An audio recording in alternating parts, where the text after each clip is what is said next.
It's 4 o'clock on a Monday, and you know what that means, don't you? It's time for another exciting episode of Taxi TV Live. This week starring Ask Michael Anything. Yeah, baby. Woohoo! Very exciting. And thank you, fake band. Thank you, fake audience. I hope the gentleman who complained about the audience being too loud found it a little easier to deal with. I moved it about a foot this week. I get the funniest emails and notes and stuff.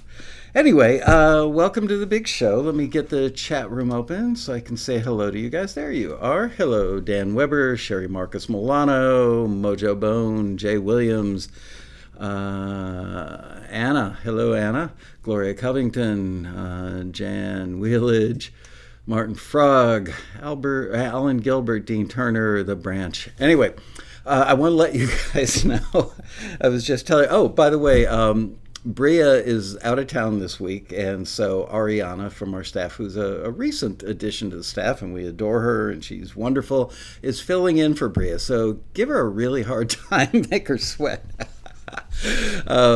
Anyway, she's sitting across the desk from me, producing this week's episode of Taxi TV. So I woke up Friday, I believe it's Friday, with the worst pain in my neck that I have ever, second worst. 30 years ago when I moved to Los Angeles, I had one that was so bad I actually broke down and got acupuncture. But this thing just killing me all weekend long. So last night, Deb and I went to a dinner party with, 4 or 5 different couples. And one of our friends was there, is a psychologist, but he walked up to me and he said, I can see that you're in pain and you're, like turning your whole body to talk to people. I've got like a sixth sense for finding where the knots are. And I said, dude, go for it. So he sat me down in a chair. He put so much pressure on my neck that I thought he was either going to burst my carotid artery. It felt like somebody shot me in the neck with a .357 Magnum.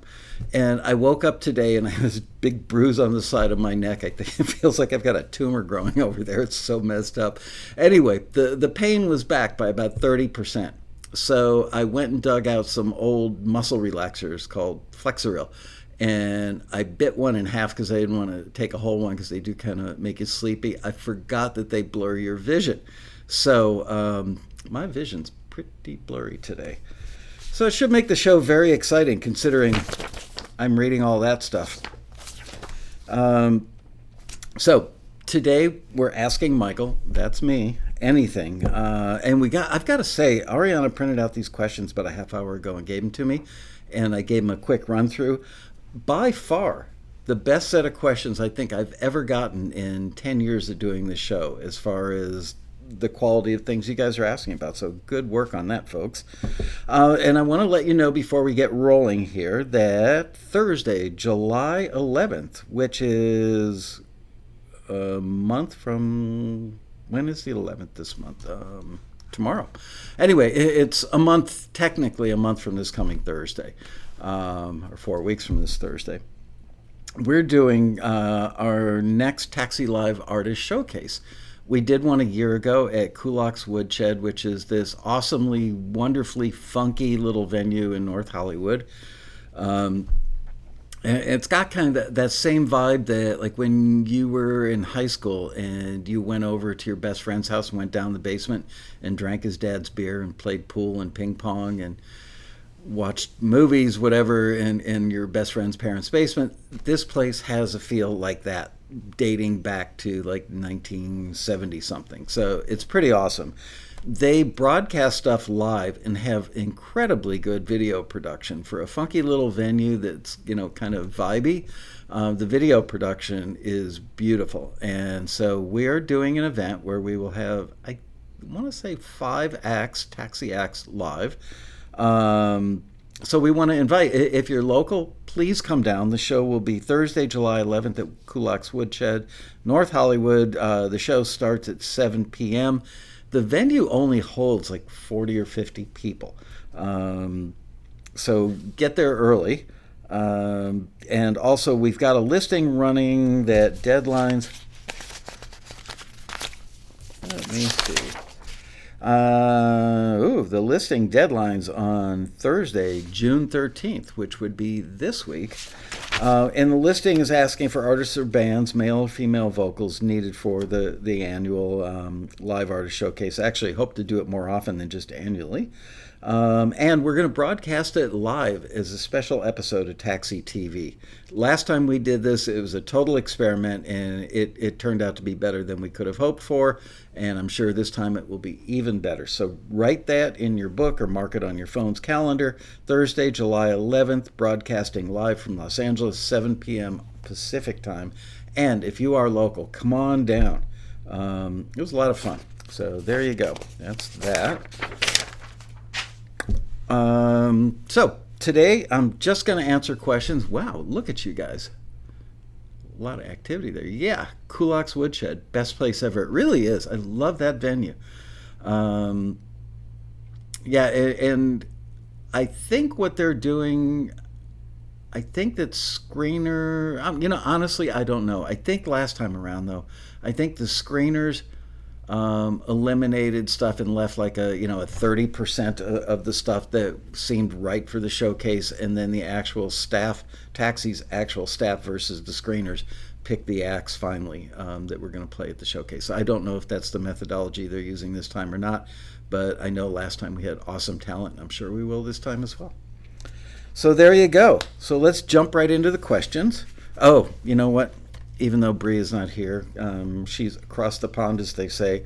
If she were here, she would be kicking me under the table right now and telling me to hold up the subscribe sign. And so training Ariana. So I don't know if her legs are long enough to reach me under the table or not. I'm trying to get her to laugh. And don't forget to give us a thumbs up. This one's important, the little alert bell thing, which is in your upper right-hand corner of your YouTube screen. Click that sucker. And then remember, always share with your grandmother, because she's a sweet little old lady and she would really like this show. So there you go. Okay, jumping right in. I am taking these pretty much in the order they came in. First question is from Gary Wilson. And Gary's question is, my question for today's show is this. Had a little preamble there. Why can't songwriters form a union that would allow them advances on royalties like producers get? Excuse me. Streaming has all but killed the songwriters industry. Unless you're also the artist and you can go out on the road, it's virtually impossible to make any money. I just read where one writer who had a huge hit for Justin Bieber had 38 million streams on Pandora that paid him $1,700 and 34 million streams on YouTube that paid $1,200. He said if he had to depend on songwriting income, he would have to move back home with his parents. Not cool. So what do you see is the best way currently for a writer who's not an artist to earn a living? One of my own songs received 26,000 streams in February on Spotify, and that only generated $100.14.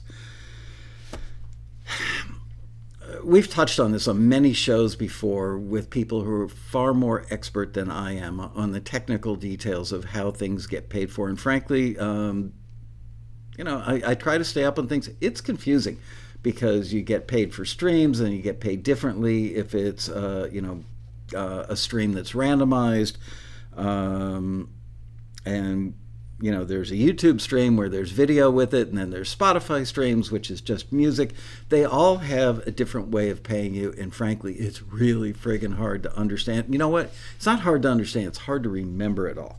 But there is no doubt that nowadays it's not like the good old days where a songwriter got signed by a publisher like Sony ATV, for instance, or Warner Chappell, and back in the really old days, they would get like $100,000 a year advance, and they would have to turn in 12 songs that were above the quality line as determined by the publisher. And then the publisher had people on the pitching side. They had, a million contacts, mostly with A&R people, artists and producers, and they would go out and pitch this stuff to people who they thought would like this particular song. So it wasn't a matter of just taking a song out and going, wow, everybody's got to hear this awesome song. They would actually target where they pitched it. And the publishing company was making a bet with that $100,000 advance that they could get your work cut and that you would earn royalties. and that the royalties would be greater than what they advanced you, and everybody would be happy. The industry's changed so much now. Many songs are written by multiple people. Sometimes I just heard a case the other day where there were 14 writers, I believe, on something. Typically, it's more like 4 or 5 or 6 writers. That still is befuddling to me. I don't get it, but I know that it's real, and that's the way things work now. So not only do you get paid far less when stuff is streaming than you did from what do they call it when mechanical royalties. If you had a song that let's say you're a songwriter and had 2 or 3 songs because you were friends with the act or they just loved your material, you got 9 point some odd cents, close to 10 cents per song per unit sold. So if you had a song on Rumors by Fleetwood Mac and it sold 35 million copies or whatever it sold, and you made a dime for every one of those. So that would be, what, $3.5 million in mechanicals? Is that right? I think that's right, right? Hold on. I've got a calculator. Check this out. Old school. I do have my phone sitting right next to me. Am I using it? No, I'm using the calculator. Oh, my goodness. There's not enough light. Yeah. Okay, $3.5 million. I'm not as bad at math as I thought I was.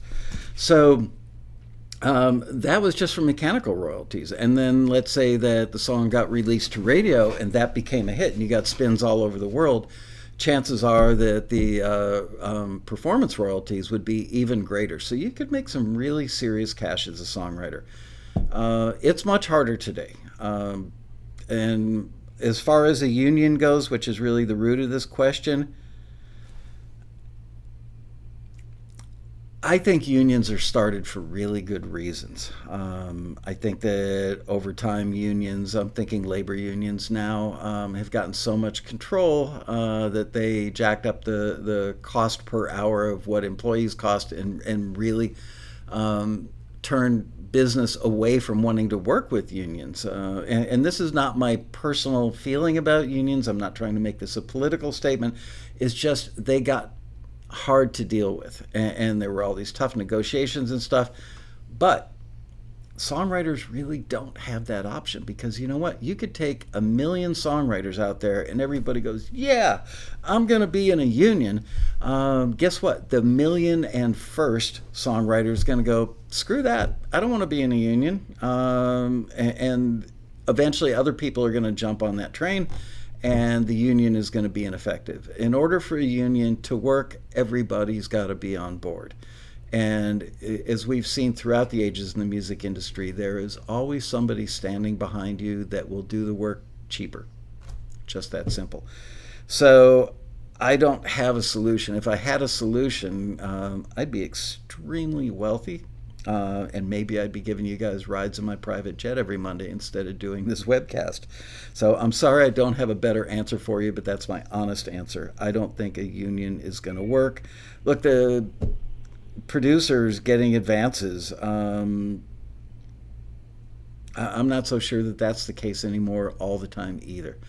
So really it's a matter of you, if you want to make money in the industry, you've just got to work super hard, be better than everybody else, and get so much work for yourself and be on so many great records.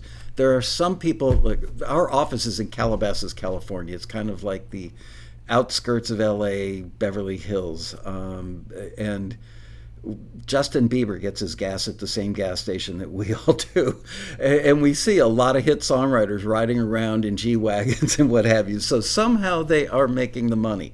Somebody out there is making the money, okay? So what you need to do, rather than going down the road of trying to form a union that won't take off, people won't want to pay their union dues. That's how unions live, is by union dues. Can you imagine songwriters forking over hundreds of dollars a year to be in a union when they're not making any money as a result of being in the union?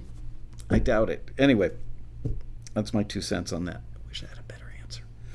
Okay, next question is from Andre, Andree, Belle Isle. Hi, Michael. I'm a new taxi member since 2 weeks.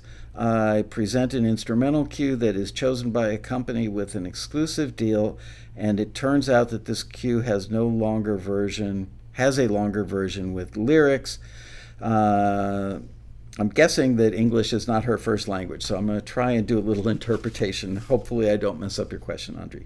Um, can I use the song as an artist performer example on an album, a book CD, or a TV show, paying them their fee? The answer is yeah, you can. If you've already signed an exclusive deal, and you use, they would be more than happy to have you do the work for them. For you to get the song used in other venues, be it a book, a CD, getting cut by other artists, they're still going to make their money. So the answer is sure, they'd be happy to have you do that for them. In other words, do I lose this right? No, you don't lose the right. And one last question for you. If we are a band with 2 independent albums, the second was not yet launched, I'm guessing that means released, but already recorded, how do you join A&R to have it signed by a record company? The band has a community and the music is excellent, but we do not know how to find a record deal effectively. Thank you. Well, Andre, you're staring the answer in the face. The answer is Taxi. We do run listings for labels looking for acts. So there you go. It's the best way to get a record deal, honestly, even better than Taxi, has always been by creating so much traction for yourself that labels can no longer ignore you. They love to find people who have done the homework, done the hard work, and have started the fire on their own, and then the label just comes in and pours a little gasoline on the fire and takes it to a wider audience and creates more of a flame. That takes a lot of work. That's a 12 to 18 hour a day, 7-day a week, multi-year job. It can be done. Not very many people have the stamina, maybe the business acumen. A lot of people give up and put their tail between their legs and go home. It's not as easy as just starting a YouTube channel and a Facebook page and a Snapchat and an Instagram and going on Twitter and come on down to my shows, everybody. In theory, it's a level playing field out there, but the playing field becomes less level according to your work ethic. And are you willing to, work a 12-hour day and then spend 4 hours reading everything you can every day online to learn how to do this? How did other people do it is the question, because that's what you want to know. Is Anthony Robbins, the self-help guru, often says, somebody somewhere has already done what you want to do. All you have to do is look and see how they did it and do the same thing. So there you go. Short of that, use Taxi. If you're really smart, you'll do both. Question number 3 comes from Woody Bradfield. Hey, Michael, a few questions for you. In commercial music as a producer, I always told clients that if I can't hum the melody or hook after listening to a song, then it's not a good song. Should I apply that reasoning to cues? That's a great question. I love that question, Woody. There, and for the guy who complained about the clapping being too loud, I'm looking at about 18 inches there, so let me know if it needs to be 24. Okay, the question again in short is, as a commercial music producer, I always told clients, and I'm not sure if he means commercial as in commercially appealing or commercial music for commercials. If you were doing jingles, for instance, if it's that context that Woody is referring to, yes, you want to be extremely catchy because you want people to remember it. As a matter of fact, at the aforementioned dinner party last night, we spent a good half hour at the table with about 10 or 12 of us doing "You'll Love It, It Levitts" and "Plop, Plop, Fizz, Fizz." We were recounting all of our favorite jingles from our youth. So, yeah, you want them to be really sticky, really memorable. Now, should that apply to instrumental cues? My opinion is no, it should not. And you know why? Because, first of all, music supervisors, in most cases, nothing is ever 100% in this industry, but in most cases, music supervisors aren't looking for your cue, or editors working on a reality show, video editors putting music into a reality show. In both of those cases, they are not looking for a piece of music that is going to grab attention. Why is that? Because if your music is grabbing attention, then the viewer is not paying attention to the dialogue and the plot and the actors. So the music is really there to just enhance the emotion. It's not there to get attention in most cases. Like I said, nothing is ever 100%, but that's pretty darn close. So the answer is no, you don't want your cues to be super catchy. As a matter of fact, when our listings go through the final edit before they go out the door here, a lot of times we will actually remove the word catchy if it's in there. Not 100% of the time, but we try. Now, if you were doing a song for a movie, first and foremost, it's got to underscore, and I don't mean underscore as in like a score. I mean, it's got to bolster the emotion. It has to contribute to the emotion. If you watch the scene without the music, what would it be? And then if you watch the scene with the music, is the emotion more pronounced, more effective? Does it hit the viewer more in the heart or in the head? So that's number one. But in some cases, you might want it to be catchy. Here's an example. Footloose, the song from the movie Footloose. I think Kenny Loggins did it. That's an anthem for that movie. And you can't, and I'm not going to sing this, but you can't sing Footloose and not think of that movie. So there are cases where you want the song to be incredibly catchy, especially in the days where music routinely went from a movie to a soundtrack album, and then a few of the songs made it to radio. So in those cases, yes. But as far as instrumental cues go, not so much. Okay, number 2 question from Woody Bradfield. What is the logic behind... Oh, this is a great one, too. Man, you guys were on your game. What's the logic behind vintage songs that must be recorded between X year and Y year? As a producer, I could easily pull out the vintage 2-inch Atari multi-track and analog gear and recreate that style to a T. Is it a copyright issue? You know what it is? It's authenticity and marketing. The gentleman who owns by far the most prolific publishing company for vintage music in the film and TV world is a good friend, really good friend of mine. We've spent countless hours talking about this over dinner and phone calls, what have you, over like a 15-year period. So I'm pretty well informed about this. And I've asked this question of him. Why is it that you need it to have been recorded in 1975? Why? Somebody could go buy an old MCI 2-inch 24-track machine, an old console from back then, use older microphones. The reason is that their clients come to them looking for vintage music, and they like it better when they find out that something was recorded back in the day. So there's cachet in being able to say, this was actually recorded in 1975. Even better if you've got an entire catalog of material that was all recorded back in those time periods.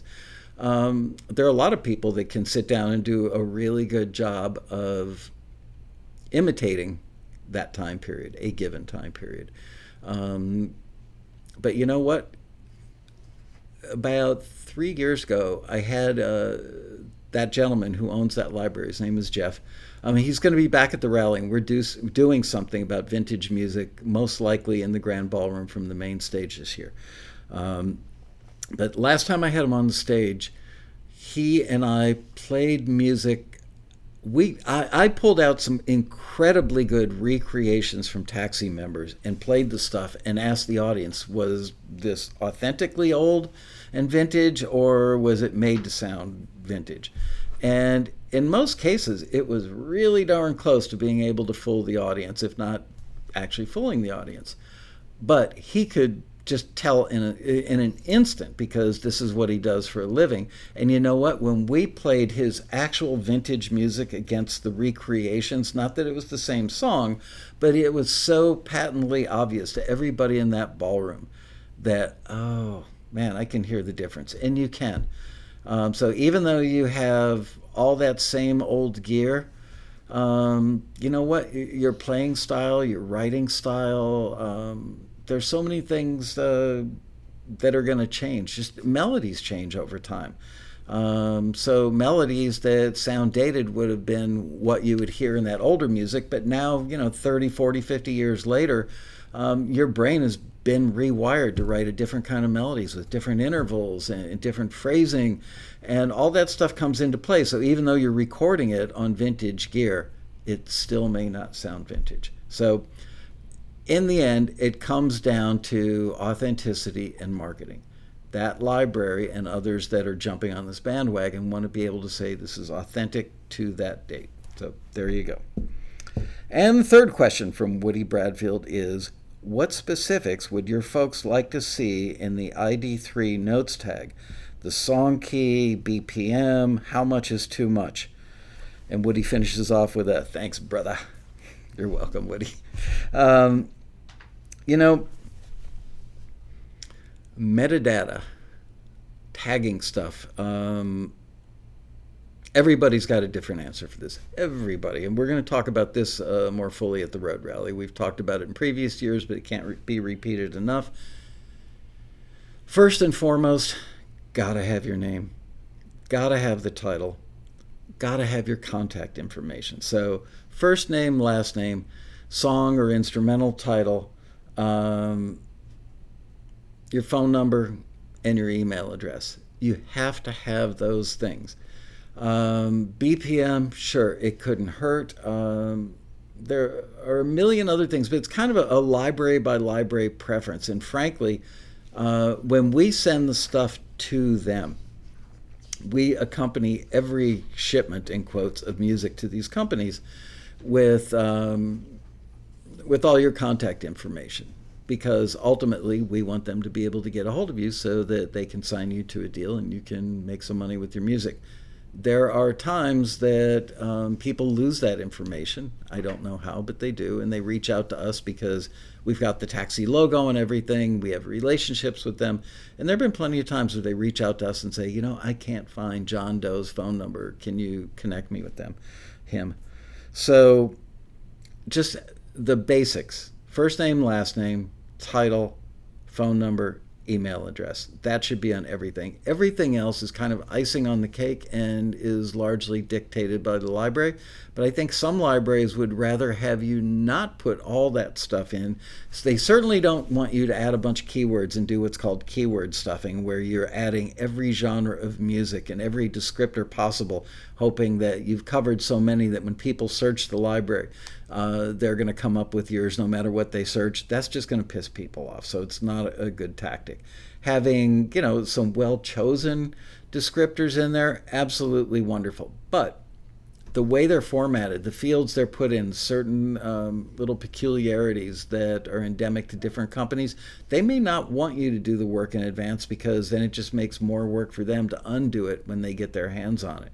But they will always want you to submit with first name, last name, title, phone number, and email address. So there you go. Hope that covers that for you, Woody. Moving on.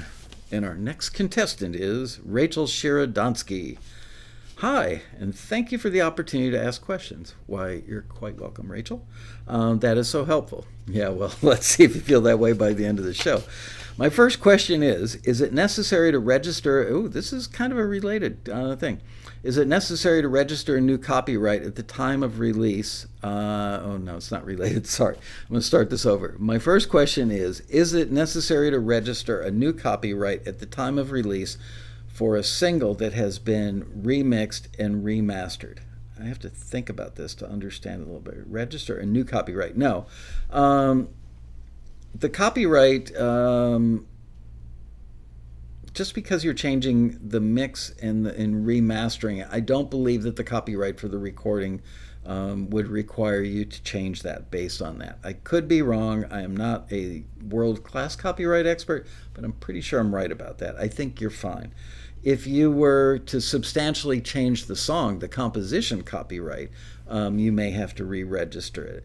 But as far as the recording goes, for remixed and remastered, I don't believe that's the case. My second question is, can you explain what digital performance royalties are and how they differ from regular performance royalties? No. I can understand it when one of the geniuses that we've had on the show has explained it to me, but the number of things that you have to be aware of in that world, it's not simple. But if you go back and look at the Taxi TV episode with Michael Ames, whose last name is spelled Eames, he and Bobby Borg have been on the show, I believe, 3 times. And I believe that the first 2 times they did Taxi TV, probably around 2015 or 2016, and then again in 2017, probably 2018. Michael Ames covered this topic so incredibly well that I just would embarrass myself by trying to even approach the level of understanding and articulateness, if that's a word, that he can explain this with. So go check that out. I think we also covered it with Erin. Oh gosh, I can't remember her last name. I'm drawing a blank. It's the Flexeril. It just kicked in. I'm so high.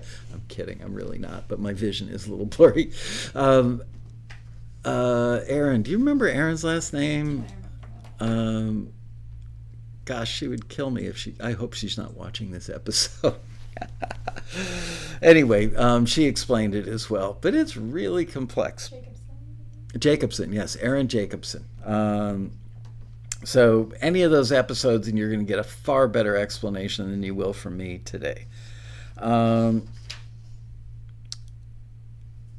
third question is, what is the proper way for an artist to get paid for their original music if it's covered by another artist or band in a live setting?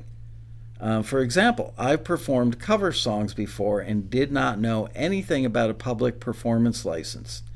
Okay, I'm not an expert on live stuff, but I think I understand copyright law and what PROs do well enough to answer this effectively for you. You want to make sure that the venue that you're playing is licensed by the PROs, ASCAP, BMI, CSAC. They pay an annual fee. I want to say it's about, sorry, that was today's sponsor is Rockstar. The venue actually pays an annual fee of like $400, $500, and that allows them to play music in their lobby, music over their telephone system. It should also cover live performance. However, the venue would have to alert the PRO that you played a cover song in their venue. So there's got to be something that's equivalent to a cue sheet that the venue would fill out and submit to the PRO in order to make sure that the writer was covered, because they already have a relationship with the PRO. The venue has a relationship with the PRO vis-a-vis their license agreement. Now, is somebody at a small club or even like a coffee house, you're going to walk up after you do your gig and say, I just covered an Adele song. Let's assume that she wrote the song, and I want to make sure that she gets paid her 45 cents for me covering her song at your little coffee shop. So here, I've even gone to the trouble of filling out that form, and here you go. Can you send it off to the PRO? I'm just guessing here, and I don't want to indict every coffee shop or every bar owner in America, but I think the next sound that you're going to hear when you walk out of there is that. Just saying. Maybe if you've got a really responsible, really nice owner of the venue, and they want to see musicians get paid for their work, they won't crumble it up. But that's the answer to your question. I'm pretty sure I'm right about that one. Okay, now it's time to enjoy some of this beverage. That sure is good. Rockstar. This one is watermelon. I gotta say, this is my favorite from last year's Road Rally. By the way, don't forget the Taxi Road Rally, the most excellent conference for songwriters, artists, and composers, is coming up on November 7th through the 11th in Los Angeles. Every single Taxi member gets a free ticket for him or herself and for a guest of their choosing. It's mind-blowingly good. We're just about the point where we're going to open registration, and we will start updating you guys as we add panels and speakers and that sort of stuff. Mark it in your calendar. You really want to come. And if you're the kind of person that loves to procrastinate, don't put it off, because you're only hurting yourself. Seriously, ask any taxi member who has been to any of the other 22 road rallies, and they will tell you that nothing has ever moved their career forward faster than going to the road rally. Some people say that it's the best part of a taxi membership. I've got to believe that they're right. We have people that have flown in from, Brazil, Sweden, Japan, Hong Kong, just all over the world, Australia, New Zealand. People get on planes for 15 to 17 hours to come to this event, and they come up at the end of the weekend and look me in the eye and say, this was worth every penny that I spent and the amount of time and the jet lag to get here. This weekend was mind-blowing. They're not lying to me. I'm not lying to you. Come to the road rally, or you're only hurting yourself. Moving on here. Roger Franklin Blakely asks, I have 3 recent forwards, but the music publishers remain unknown to me. As a result, my initial excitement has turned into frustration, as I have no way to follow up with them for an update or a final decision.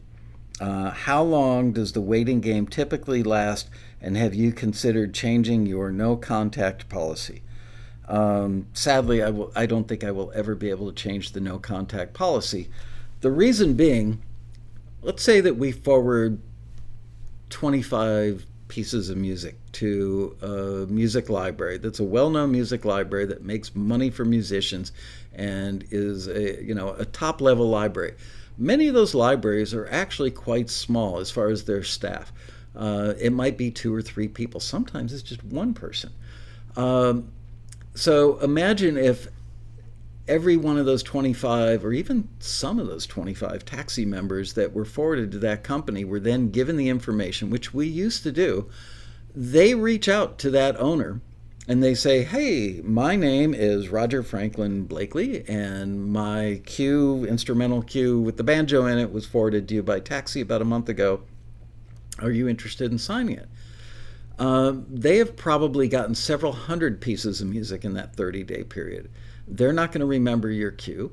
So then they would have to go dig it out and listen to it again. And if they didn't choose to sign it, say, gee, I'm sorry, Roger, but I already have stuff that's kind of like that. Yes, I asked for, whatever, Americana instrumentals, and yours is clearly a very good Americana instrumental, but I have other Americana instrumentals that are very similar to the style within that genre that you chose to make yours in.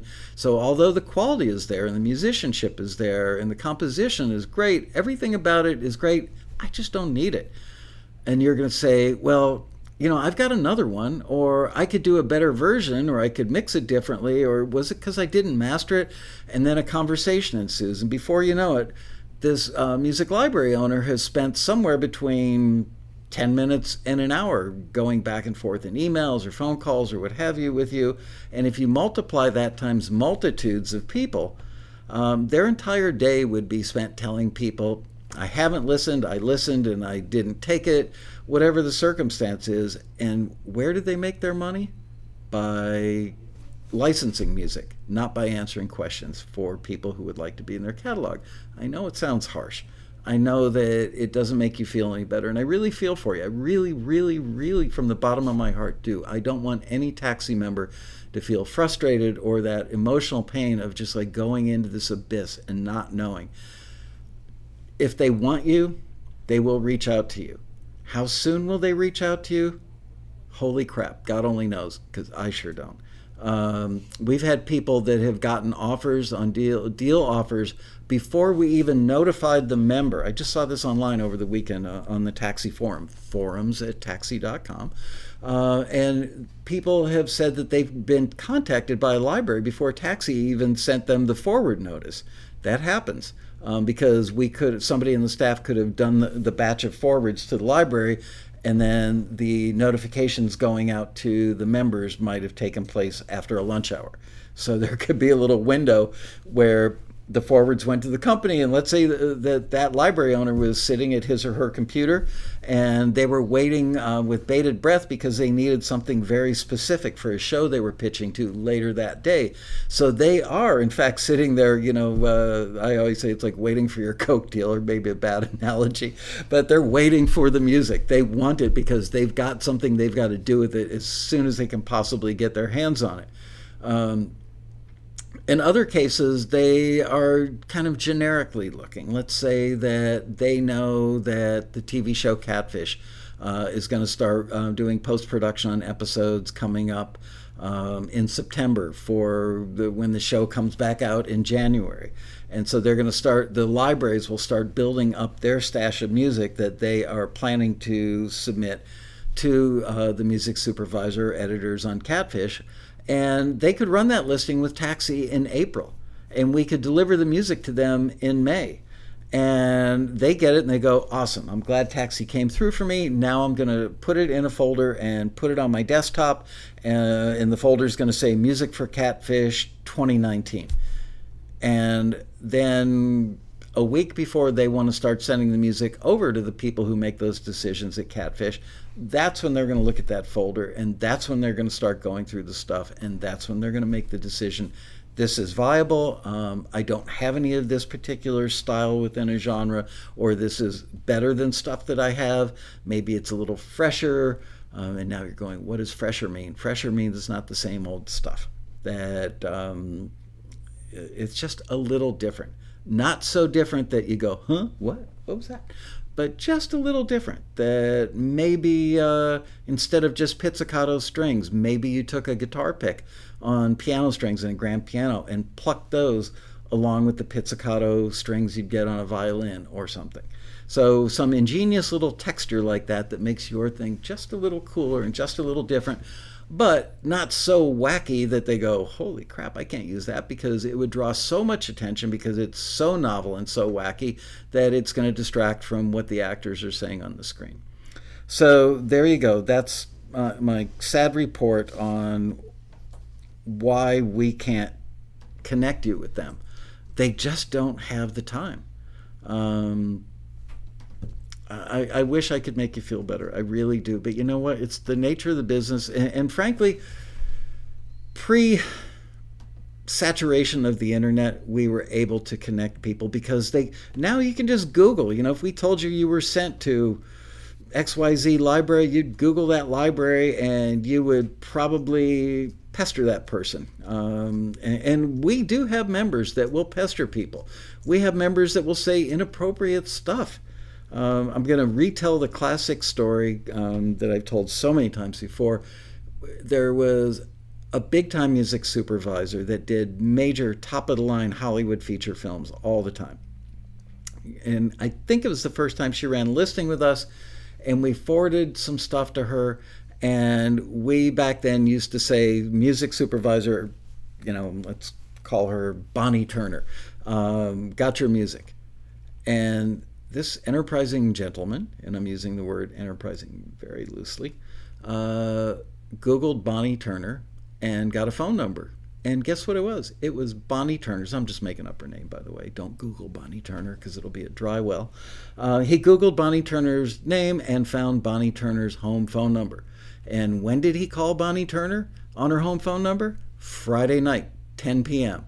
And she answered the phone. He goes, hi, my name is Bob Jones, and my song Mary Had a Little Lamb was forwarded to you by my good buddies over at Taxi.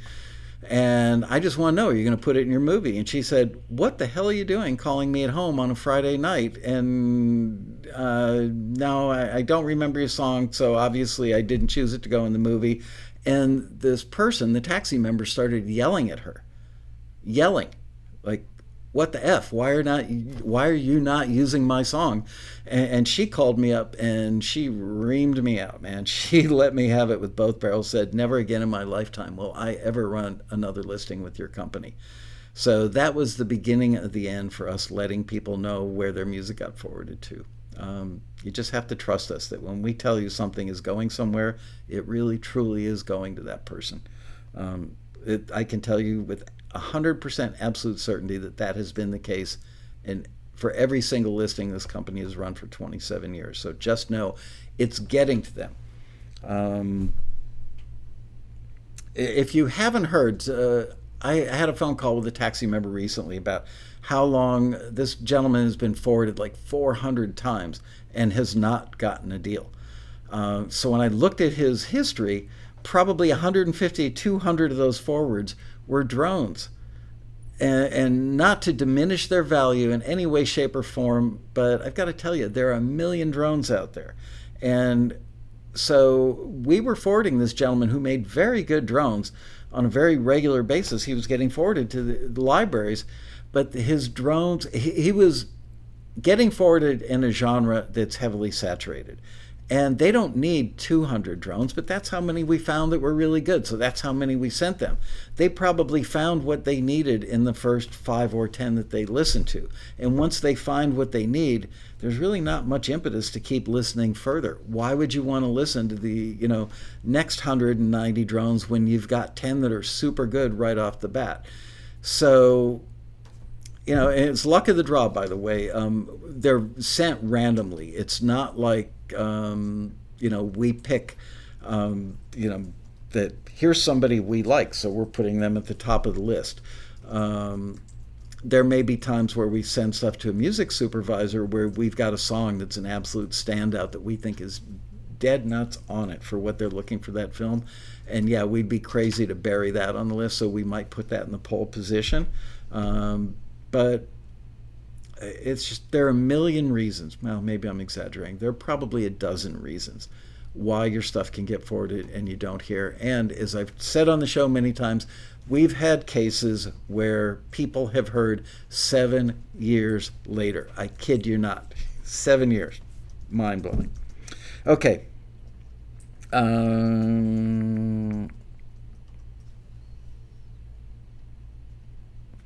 This one's from Josie Day. Hi, Michael. I have a question that's been bugging me. How can a song sound dated when no one has heard it before? Not sure I understand that part of this question. I've gotten some returns stating that my songs sound dated. I just finished and released my album last October and was looking for somewhat of a throwback vibe for some songs, but still, it's got a modern production. Artists like Bruno Mars and Meghan Trainor do it and end up with unique sounds and huge hits, but my material sounds dated. Thank you.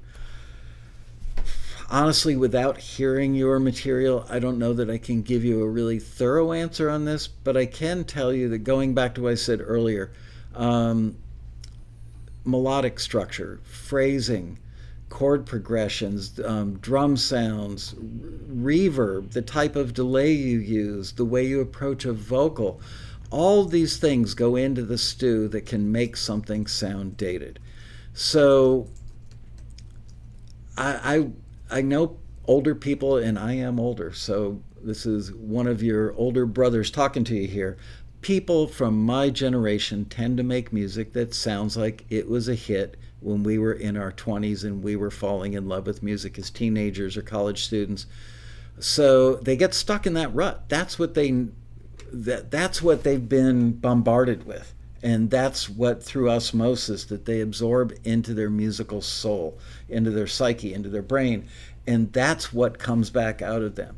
So if you want to avoid sounding dated, you have to just inundate yourself with really, really super current music, and then you will have the opposite result, which is the stuff that's going to come out of you will sound fresh and current. Now, as far as current artists making stuff that sounds retro, I would bet you my car, maybe even my house, that if you listen to the stuff by Bruno Mars or Meghan Trainor, their stuff probably has some retro aspects to it, but the underlying production still sounds current and cool. But yeah, it may have an aspect or two, maybe a couple instrument sounds, maybe it's a vocal approach. It's got some aspects that sound retro and throwback. And you know what? If you're Bruno Mars or Meghan Trainor, you could come out with something that sounds horribly dated and people would still love it because you own a place in their heart as an artist. when you're that big. So you can get away with murder, after you've had some hits and established yourself as a hit maker. People are more willing to listen to you taking a diversion from your normal stuff and going into something that's retro or something that's just way out of line with what you normally do because they love you. If you're a new artist trying to break in, you haven't established that beachhead yet. Okay, moving on. This one is from a gentleman named Tony, whose screen name is Weather Eye, probably in the chat room. Number one, consider a piece that's signed to an exclusive deal where the client gets 100% of the publisher's share and the composer keeps 100% of the writer's share. Does such a deal prohibit the composer from using any elements of the signed piece, like lyrics or melody, in another composition, arrangement, or mix and marketing it? Some folks have asked related questions here. So the answer is, can I take some aspects of something that I've got signed to an exclusive deal? Not really. You can't. These answers are like by degree. If you had an instrumental cue, let's say that you had a reggae instrumental cue that had a certain complement of instruments and was done on a 1-4-5 chord change, let's say. Could you create another one? Yes. But the minute that you cop the melody, even if it's, let's say the first thing, is done as a reggae cue with steel drums, and the next cue that you make, the guitar is the featured instrument, but it's playing the same melody, yeah, you've plagiarized yourself. So if you've signed that to an exclusive deal, bad news. Don't do that. Second question from Weather Eye is, any advice for optimizing MIDI-based drum tracks when it's not viable to hire a drummer? I am not expert on that, but you have the greatest resource, I believe, in the world possibly at your fingertips, and that is the incredible community that surrounds you when you're a Taxi member. Go on the forum and look for a collaborator that is amazing at programming drums, and make them your collaborator on the project. That way you don't have to pay for it. You'll probably end up giving them some ownership. Excuse me, gotta take a swig here, getting a dry throat. But you will accomplish the goal. And isn't it better to have half of something that has the possibility or probability of earning income rather than owning 100% of something that doesn't because your drums aren't cool enough? So there you go. Hope that helps. And the other thing to do is just sit down and learn it. Everybody who is a master at programming drums was not a master when they started. Okay, this one is from Isaias Becadano. Love Taxi. My question is, once you're signed and contracted with a music licensing company, is it possible that I'm submitting music on Taxi that goes to the same companies that I have a direct access to already? I've noticed listening that have been asking for the same type of, I think he meant listings. I've noticed listings that have been asking for the same type of music at these companies. I was wondering if many of those listings come from those same companies that one can be writing for already. I wish I could solve this problem. We have long searched for the answer. We have listened to many, many Taxi members that gave us ideas on how to solve this problem. Yes, potentially you are submitting music to the same library or libraries that you're already in. The odds of them looking for more of the same thing, if they've been satisfied in what they've gotten from us already, they're probably not going to look for the same thing. If they've already found 10 cues in a certain genre, they're probably not going to go looking for 11, 12, 13, 14. So there's some comfort in that, knowing that they probably are not repeating the same listing. And I would say virtually every time that a company comes up with a dry well, if we forward them material and they don't like what they got from us, or our members didn't submit enough stuff that got forwarded, the company may run the listing again. But we will always tell you that this is a repeater listing. We say, that this company came up dry and they've asked us to repeat the listing. And we will actually give the listing number that it ran as previously so that you don't submit the same material to the same company for the same exact listing. So I hope that helps.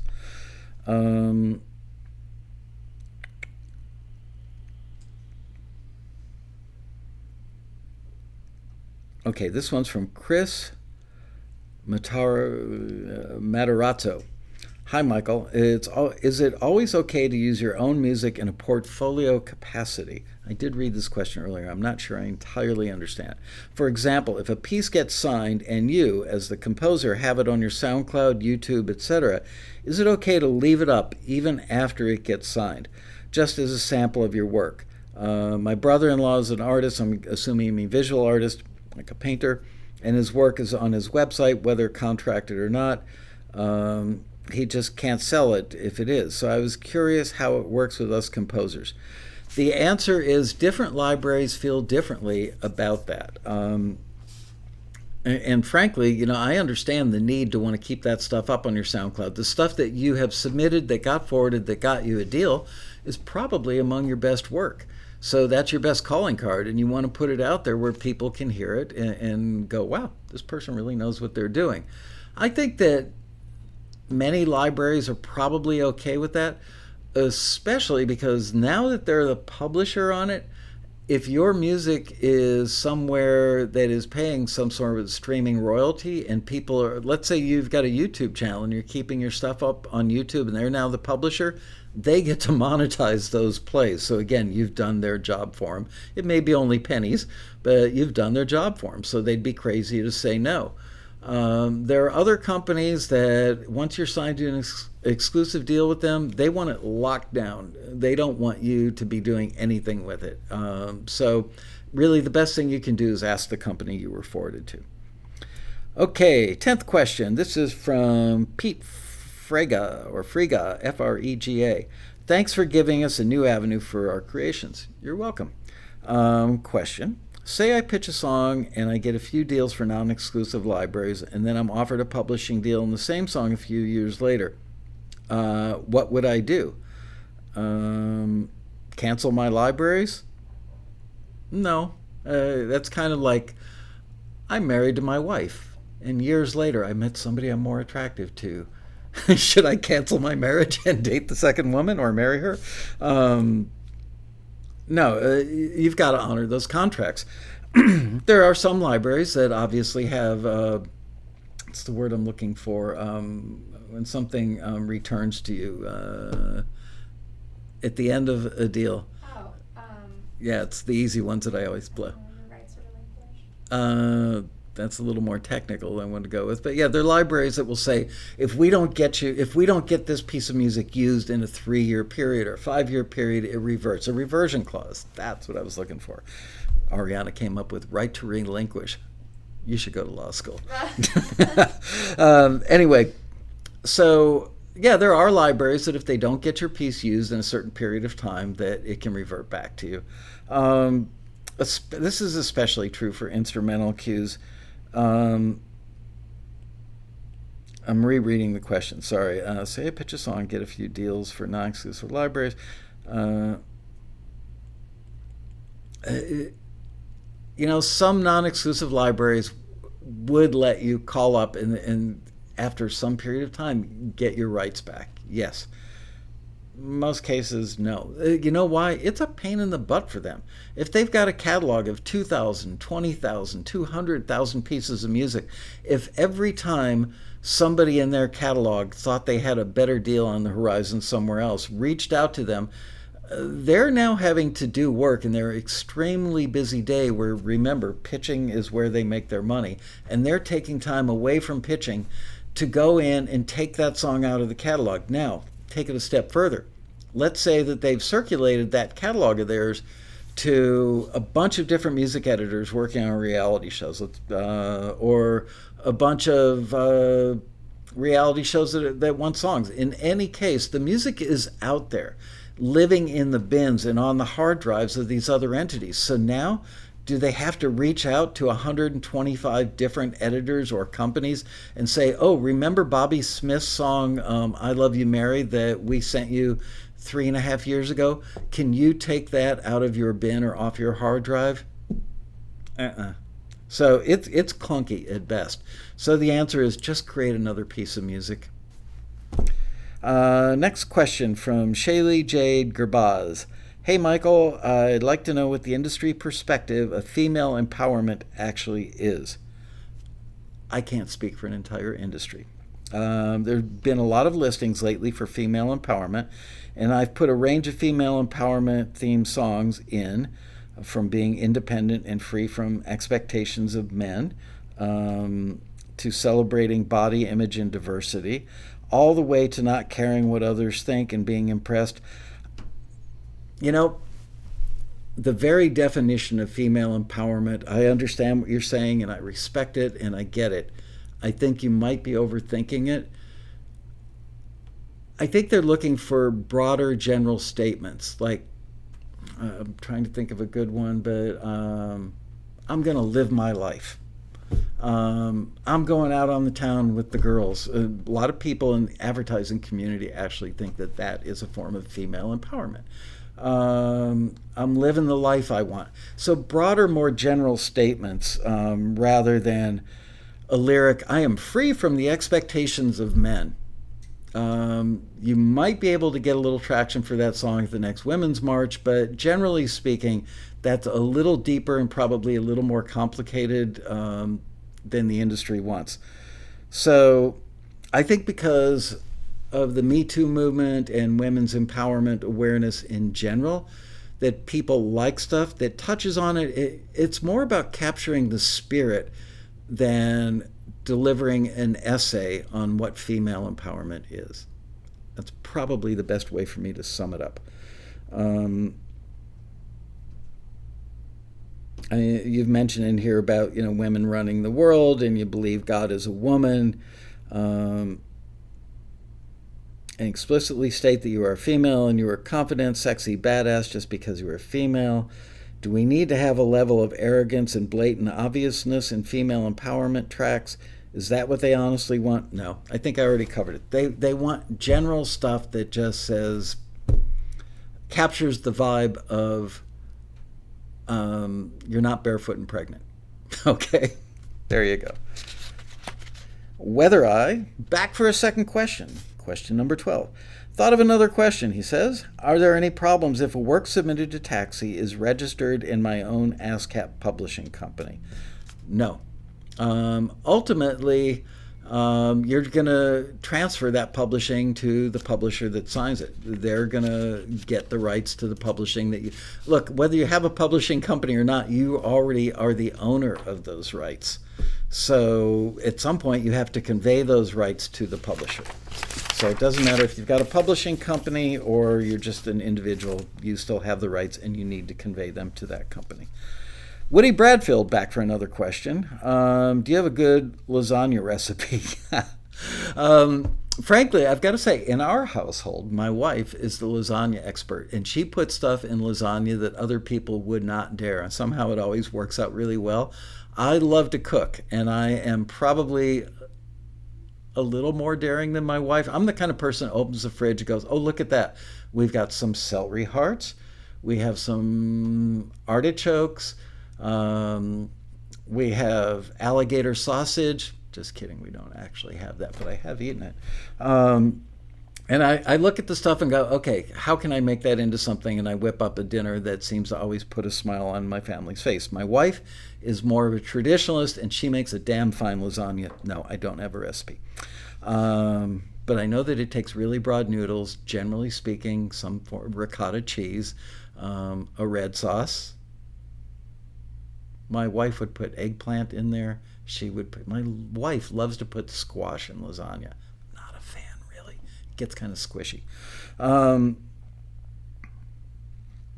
James William Haggerty asks, Hi Michael, as a business person, I'm quite curious about the behind the scenes structure, revenue, and profit margin of Taxi as an organization. I'll tell you what, if I can see your tax return, you can see mine. I understand this may be more information than you care to share, but you did ask us to ask anything, so here goes. What entity do you use for Taxi? An S Corp, C Corp, LLC, sole practitioner? Do you have any business partners or co-owners of the business? If so, who are they? What roles do they play? How many people does Taxi employ? What's your annual revenue? I said you could ask me anything. I didn't say I would answer it. This one I'm not going to answer. It's none of your business. And I'm generally pretty open about this stuff. Not, some of this stuff, but I'll answer what I can. We are an S Corp. I used to have a business partner. I bought him out, say 10 or 15 years ago. I still have a minor partner who holds about 3% of the stock. She's not active in the day-to-day operation of the company, but she's an attorney and does give me advice from time to time. We have a staff that generally ranges around 8, 9, 10 people. At some points back when we needed a lot of hands-on to open packages of CDs and cassettes every day, I believe our maximum staff was 13 people. And believe it or not, 3 of those people did nothing but open up packages and do database entry all day, every day. Now, obviously, it's online and automated. Do companies pay us for your screening services? No, I didn't want to charge the companies when I wrote the business plan because I wanted them to feel, I didn't want any obstacles in companies providing you guys with opportunities. So I figured if I didn't charge them, how could they say no? I was pretty right about that.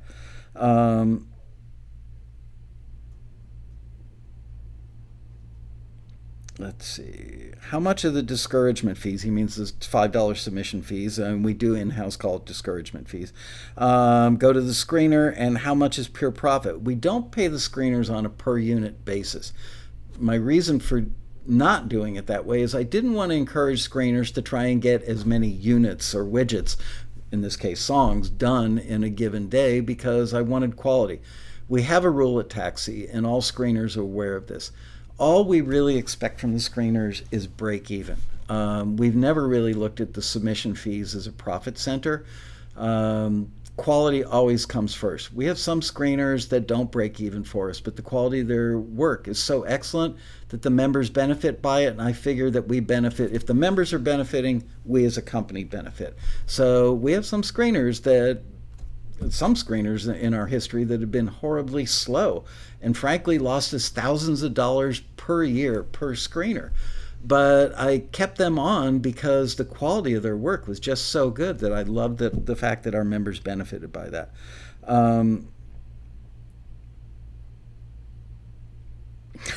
If you had to start the company all over again from scratch, knowing what you know now, what one thing would you do differently, if any? Honestly, I wouldn't change a thing. I go back once a year on January 2nd every year. I've still got the original business plan that I wrote 28 years ago. It's sitting about 15 feet away from me as I'm talking to you. And it's 43 pages long, and I go look at it once a year just to remind myself of what our mission is here and to see if there's anything that I described in that business plan, which frankly is a little embarrassing to look at it now in retrospect. I could write a much better one. And there's really nothing I would change. Have you ever noticed that Taxi always makes incremental improvements? I'm a fan of the idea that I'd rather do 1% improvements than doing a 10% improvement or a 50% improvement, because I'm not much of a risk taker, and I know that most entrepreneurs are, but I take calculated risks, and I just like bringing little improvements that add up over time. A good example is online submissions. It just made it a lot easier. People used to have to go to the post office with, burn a CD or make a cassette copy, stuff it in a padded envelope, staple it shut or tape it, whatever, go to the post office, put a label on it, stand in line, deal with the person behind the counter, all that stuff. Doing online submissions, obviously, I know it's unbelievable that that this company ran without online submissions, but we did. Um, the road rally, we didn't offer the road rally when I first rolled the company out. It was something that we brought on like 5 years later, and frankly, I used to do a thing where I had 10 members in Dallas, 10 in Chicago, 10 in the New York, New Jersey area, and 10 in Los Angeles, and 10 in San Francisco. And I would go once a year, do a lap around the country, and go meet with these members, either at somebody's house. And we would spend like a whole Saturday together. We would order a bunch of food in, and we would just hang out and talk about Taxi, kind of like we're doing here. And ideas would come from that. And so those little improvements that I got from the members during those sessions were a lot of what has made this company what it is today. And I've got the members to thank for that. The road rally being one of those suggestions. So there's really nothing I would change. Other if I really changed anything, it would be not working in the music industry, because sometimes I do have one little regret. Sometimes I feel for the time I've invested that I wish I had done something that every household in America needed versus just musicians. But music is where my heart is. It's what I learned how to do. I started in the industry at 19 years old, and here I am 45 years later. Wow. It's what I know, it's people that I relate to, so it's the industry that I chose. But I wish I'd invented the laptop computer.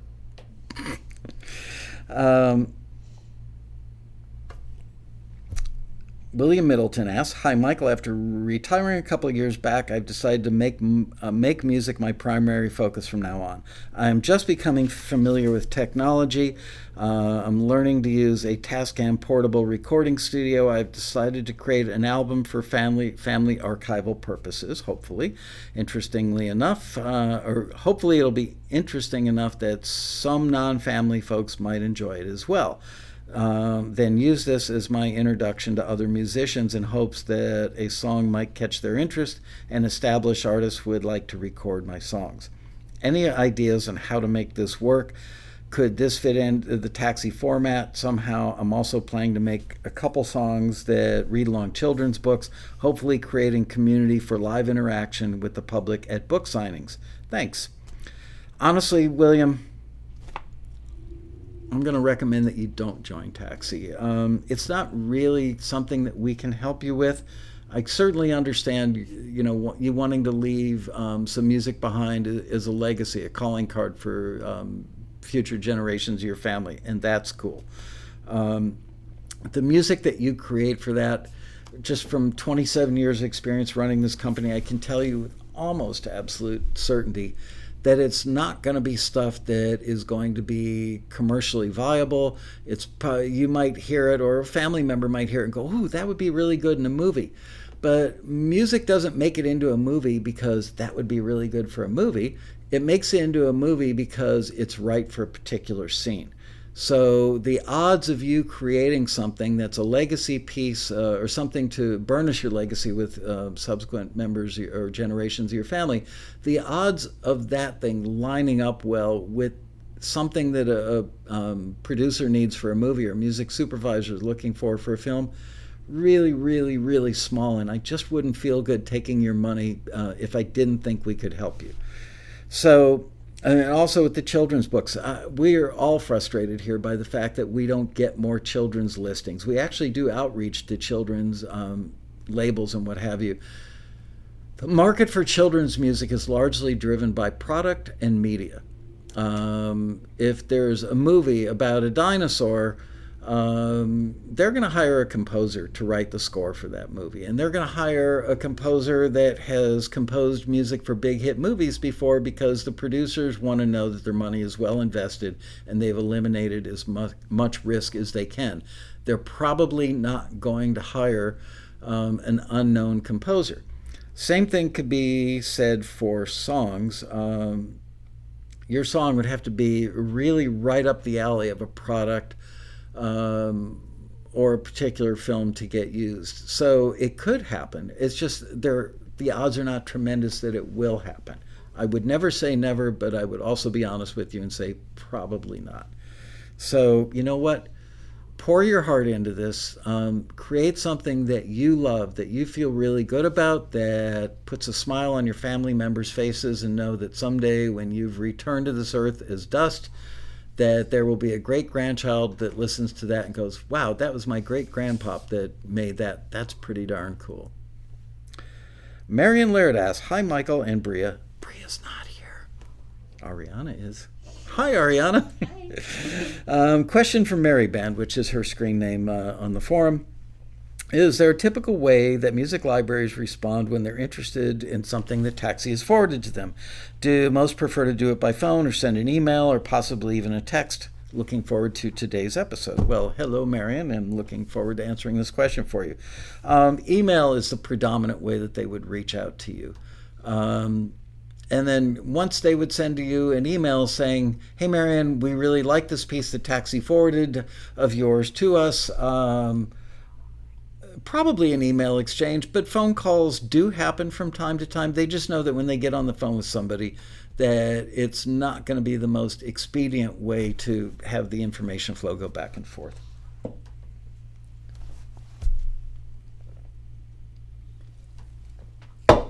Okay. Sherry Lynn asks, what is the correct etiquette for pitching to subsequent opportunities when your song has been forwarded to an exclusive opportunity? How long do you wait to hear back from the client before you start pitching somewhere else? Don't wait. Any experienced Taxi member would tell you, pitch that sucker everywhere. Exclusive, non-exclusive. It doesn't matter. I mean, just because something, I know in your mind, your vision of what has happened hits you right there in your forehead, and in your mind's eye, you see that piece of music magically flying through the air to that person on the other end waiting at their computer to hear your music, and you're just going, are they going to take it? Are they going to take it? Do they love it? Do they want it? You know what? It could be 7 hours, 7 days, 7 months, or 7 years until you hear, and you will not offend anybody by pitching it elsewhere. The worst thing that could happen still ain't that bad, and that would be that you've pitched it elsewhere and somebody else says, I love it, I'm going to sign it, and then the first company we forwarded it to also reaches out to you and says, I love it, I want it, and you have to say, gee, I'm so sorry, but another company beat you to the draw on it, and they got it. You know what? That just makes you a little more appealing to that company that can't have your music because somebody else got it. And they're probably going to say to you, can you create something else that's in that same ballpark? Now, obviously, you don't want to plagiarize your own song, especially if you signed it to an exclusive deal with a library. But you could certainly, let's say it's a blues rock thing with distorted guitar, distorted bass, bam, bam, that kind of thing. You can create another one of those. It could be the same chord progression. It could be the same instruments, but it better have a different melody and a different lyric. So there you go. Never, ever wait to submit anything. Get it out there to as many entities. To a very large degree, this industry is a numbers game. Okay, this one is from Jackie Scully. Jackie, we might be related. I have relatives with the last name Scully. Any suggestions for getting signed as a staff writer? Yes. Be a writer-producer. Find a way to get yourself networked with people who are in a camp around an artist that's having hits. Really friggin' hard. Really, really, really, really hard to do. But if you can accomplish that, if you can be part of a camp, a posse, if you will, of half a dozen people that usually the artist is involved, usually a producer or two are involved, 2 or 3 writers are involved, a lot of writers or writer-producers. Get yourself in that little cluster of people, that family of creative people. You will then be desirable to a publisher who is willing to sign you to a staff writer deal and give you some sort of advance because they're betting on the fact that because you're part of that camp and you're working with an established artist that your material will make money at some point, and that's what they're investing in you so that they can make a return on their investment. There you go. Paul Krieg asks, hey, Michael, I sometimes don't know if a track I'm making is too busy or not busy enough. Can you clarify what it means when a listing asks for ear candy? Number one. Ear candy is typically just a simple little catchy figure. Maybe at the end of a phrase, maybe a doo-doo-doo-doo, not a really good ear candy right there, but it's something that's just, it's leather seats in a car. It's an analog clock in the dashboard. It's just that little thing that just makes it a little cooler. And it could be a sonic thing. It doesn't even have to be a compositional thing. It could be that there's a drum hit at the end of a phrase that has like a long reverb. But it had Time of the Season by the Zombies back in the late 60s, early 70s. Boom, boom, boom. That's a form of ear candy. More often than not, it's something melodic or rhythmic. Edit points. Two schools of thought on edit points. You can a good editor, be it video editor, audio editor, can edit on just about anything that creates a spike, kind of a visual spike in a waveform. If you're an old school editor like myself, you would rock quarter-inch tape over the playhead and hear, and you look for a snare drum, a kick drum, a cymbal hit, the attack of a guitar note, anything that gives you kind of a hard edge that you can cut in front of. You don't cut in the middle of it, you cut right in front of it. That's an edit point. So anybody who's a decent editor can find an edit point in almost anything, unless it's like a legato violin piece. It'd be pretty hard to find an edit point. Certainly if there are drums involved, edit points all over the place. Some composers I know like to create edit points that actually have a rest. It could be an eighth note, quarter note rest in between sections of something. Editors, being video editors who are slugging music into reality shows, love you. If, let's say you're doing a cue and it's a 90-second cue and you've got 32 bars of the same thing kind of repeating over and over, but 16 bars in, you add another instrument, another 16 bars, you add yet another instrument, and then you drop it back down to the stripped down version, or maybe go to a B section. Having a rest there, some editors really like that. I find it personally, this is just personally, I don't love when that happens. Excuse me, because if you're, it takes away from being able to hear the whole piece of music. If the rest feels at all clunky or like it shouldn't be there, even though for technical reasons it makes it easier to edit, but it's not entirely musical, sometimes I believe it could hurt you. So two schools of thought, and it's a matter of personal preference. Try it both ways. Be sure your track progresses with forward movement. I personally prefer the word forward momentum. Anytime you see the word momentum in a listing, that's probably me doing an edit on the listing. And what that means is books, particularly novels, have a developmental arc. They establish a premise, they establish the character development, then they further the story, and then they create some tension, and then there's usually release and resolution at the end. So that is a developmental arc for a book. The same thing is very true of a movie. The same thing is true of film trailer music. So you want to do the same thing when you create instrumental cues. You don't want to just lay there like a lox and repeat the same stuff over and over for 90 seconds. Give it a sense of, it starts out as this, then it becomes a little more interesting, and then we bring it back down, and then we make it more interesting, bigger, bigger, bigger, and we're heading out to a crescendo that puts an exclamation point at the end. Ta-da, there you go. So it's just a sense that if you listen to the whole thing in its entirety for 90 seconds, it wouldn't bore you. It feels like it has momentum and is moving forward. That's a developmental arc. So there you go, Paul. Hope that answered your question. Shane Borowski asks, "Hi, Michael. I'm new to Taxi. I struggle with mastering and would like to know what's the best way to check your work to make sure it's production quality." Speaking of mastering in particular, and maybe mixing, I don't know that this applies to production overall, but there are several kinds of software out there where you can play your mix against a reference mix. So let's say that somebody has asked for blues rock. And you can take a blues rock song that's been a hit, and you can do an A/B switch back and forth with this software. You can look at the waveform. It'll analyze how much bottom end, your thing has. Where is the bottom end? Is it centered around 100 hertz? Is it centered around 300 hertz?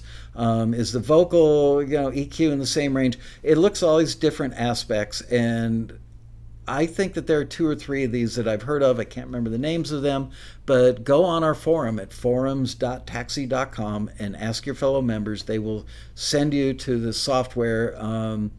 The other thing is just listen. Greatest tool you have, your ears and your brain. So just listen to your stuff and go, my stuff still sounds kind of like a demo.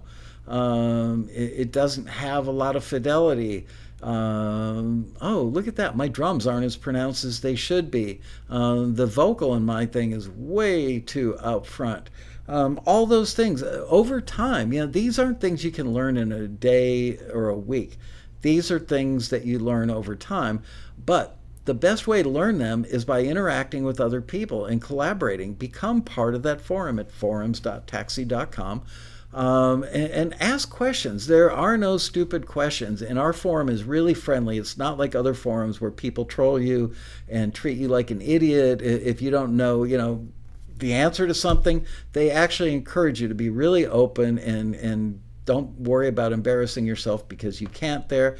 And you know what? You will learn because all of 100% of our successful members have all used the forum to further their knowledge base. And so many of them have said to me personally that this was way better. I went to a 4-year college for music, and what I've learned from the Road Rally, from Taxi TV, and from your forum has been far better than the education I spent $100,000 on. So there you go. That's how you learn these things. David Recchioni asks, Michael, thanks for the opportunity. I've been with Taxi since December of last year. Started great with my first submission being forwarded, but I'm 0 for 6 since. LOL. How and when do you know if your music is good enough or if you should stop because it isn't? I know most of the submissions are a yes-no response. Actually, we call it a yes-no, but we give you some feedback. I think for the most part, the limited feedback has been helpful. It's going to get better. We've been working behind the scenes to totally redo a huge portion of the back end that will directly interact with you guys, the back end of our database at taxi.com. And one of the things we're doing is we've changed the format of the critiques. So you're going to get more feedback than you get now in an easier to digest method. And I think the screeners, we've actually run these critiques by the screeners. They all really like them and feel that they'll be able to give you better feedback at a pretty good clip. So everybody should come up a winner on that. You know what? It's not a matter of your music really often being good enough or not. More often than not, just shooting from the hip here, 80% of the time that you don't get forwarded, it's probably because you really haven't nailed what the listing asked for, either broadly by not nailing the genre, or more specifically, people just look at the first line of a listing and they go, oh, they need up-tempo, EDM-influenced dance pop. I've got some of that. But they didn't read the part about it's got to have a bubbly attitude, and it's female empowerment lyrics. They leave little details out, and I think people secretly know this isn't going to get forwarded, but I just want somebody to hear it, or they submit it because they think that it's just so darn good that the screener's going to hear it and go, what the hell, I'm throwing caution to the wind. I really don't care what that music supervisor needs. And the screener won't care either, because they're going to hear this and they're going to think that I'm so talented and this piece of music is just so friggin' amazing that everybody's going to want it. They're going to change what they need for that movie based on the fact that my piece of music is just so amazing. Not going to happen. So 0 for 6, not that bad. Honestly, don't let it discourage you. It is a numbers game, and everybody who is a successful Taxi member will tell you. Some of them, were making 6-figure incomes, and they go through dry spells now. Don't get discouraged. Please don't go home with your tail between your legs. And if you're prone to, and I don't mean this in any untoward or unkind way, if that's your instinct and you do that, you are not destined to be in this industry. The people who make really good incomes and are successful just stare down rejection and go, screw it. I'm just going to keep doing this, because you know what? You don't come out of the gate wonderful. You don't pop out of your mommy's tummy being super talented. It's a developed, learned skill that keeps getting better over time. So every single one of our successful members, it's not that they were born geniuses, it's they worked hard and they worked long, and now they've got this bag of tricks that they apply to everything they do, and more often than not, they come up a winner because they've accumulated that quiver of arrows. Each one of those arrows is a skill. Yeah, it's not a matter of your music being on a level or not. There are very few Taxi members I've heard over the years where I'd say, this person sucks so badly, they probably shouldn't be a member. Linda Cullum asks, hi, Michael. Woo, we are a minute over. But I'm near, whoa, I've still got a lot to go. Okay, we're going to run a few minutes long. Linda Cullum asks, could there ever be an opportunity to resubmit after a return? And I'm going to shorten the question. Well, she wants to know, when you don't forward something, why don't you give us an opportunity to incorporate what the screener suggested and then resubmit it?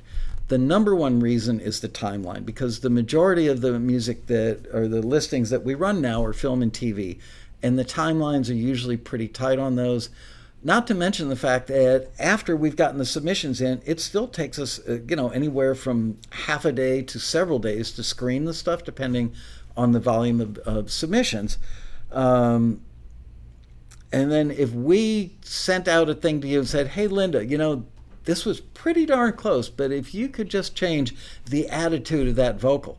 Now you've got to go re-record the vocal, maybe change a singer, maybe, find somebody to remix it, who knows. It's a process. It's not something that's going to take place in an hour in most cases. Or you could be at work and not even get the email until you get home that night, and we needed the stuff back in our hands that day. So it opens the door for all kinds of timeline train wrecks.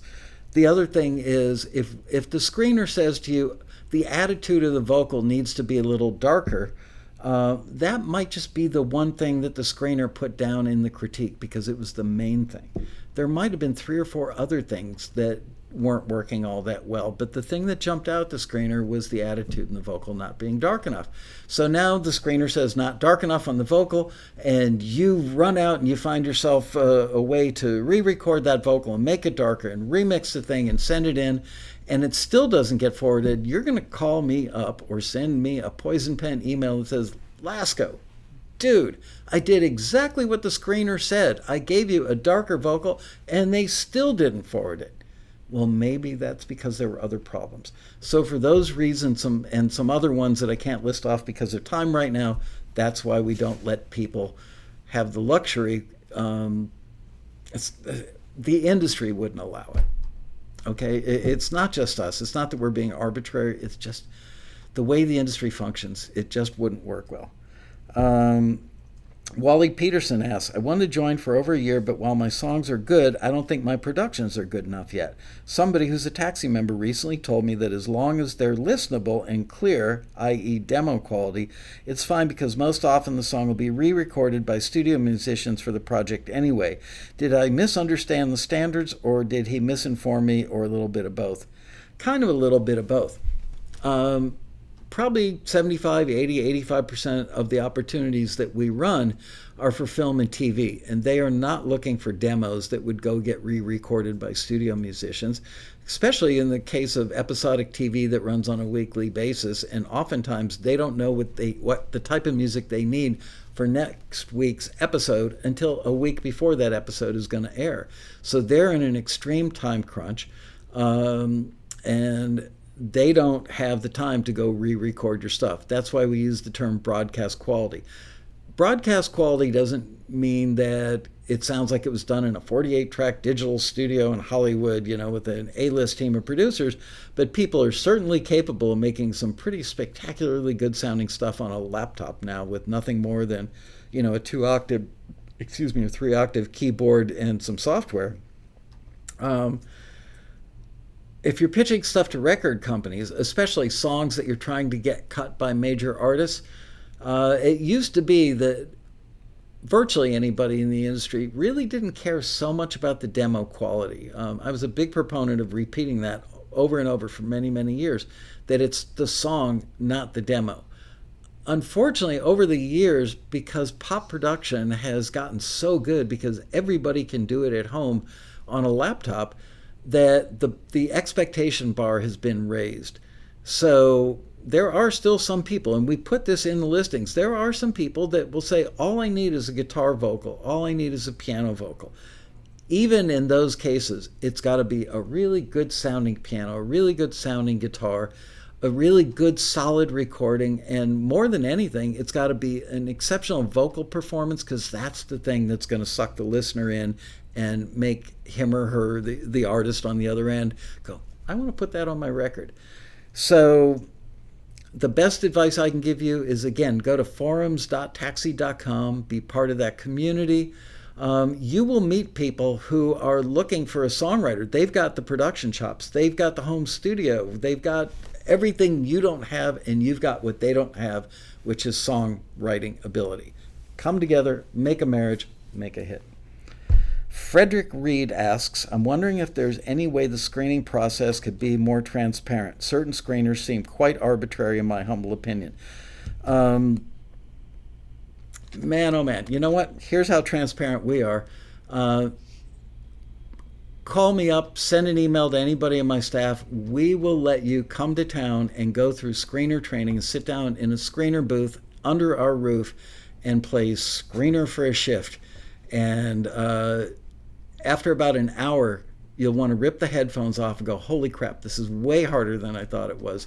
These guys aren't arbitrary at all. Are we 100% wonderful all the time? No. Are we 98% wonderful? Absolutely.